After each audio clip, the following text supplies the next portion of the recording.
Okay, I just want to do a really quick post today about how I feel towards the Dreaming Way Tarot at the moment. So, the thing is, I actually thought Dreaming Way Tarot is the one, and it would be my go-to deck, that I would just settle with it permanently.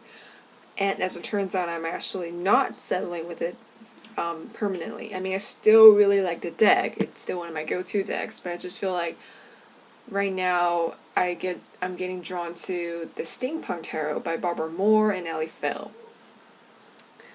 And so, which really makes me question my statement earlier about having this one tarot deck that really speaks to you. I mean, Dreaming with Her speaks to me, it spoke to me, but right now it's just not as much as the Steampunk Tarot deck. And I just kind of feel like maybe my earlier statement about myself still holds true.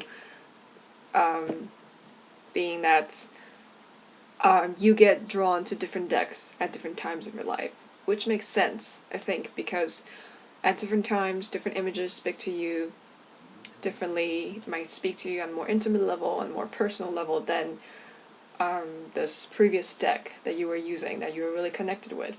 So I think it kind of makes sense to kind of jump around. Having that said,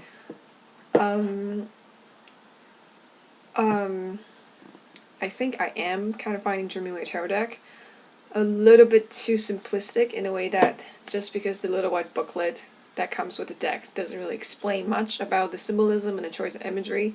I mean, I just make my own theories with it, I just make my own interpretations with it.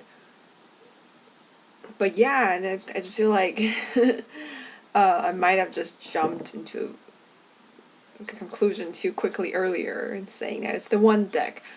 I still really like it, I just feel like it's not the one.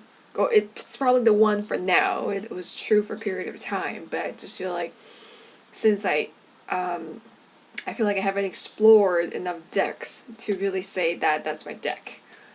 So just excuse the initial excitement about the deck. Yeah, so now I'm just really confused, or just kind of thoughtful, I guess. Just kind of thinking about, do I actually have the one deck? Just because I went through the ups and downs, I was like, I'm never gonna settle, and then I'm like, oh, this is my deck, and now I'm just like, am I gonna find the deck? Or am I not gonna find the deck? So, right now I just feel, even though I'm thoughtful about it, I just feel like, well, it doesn't really matter if I find it or not. I'm kind of getting drawn back to my previous first initial impression about tarot cards. I probably just said this earlier, I'm just repeating myself, but I'm too lazy to do another video that's more concise, which is usually what I do. But yeah, I just feel like probably not going to settle at this moment. Maybe eventually I will, but at the moment I'm not settling, so just still exploring at the moment and don't want to limit myself. And that's it. Peace out.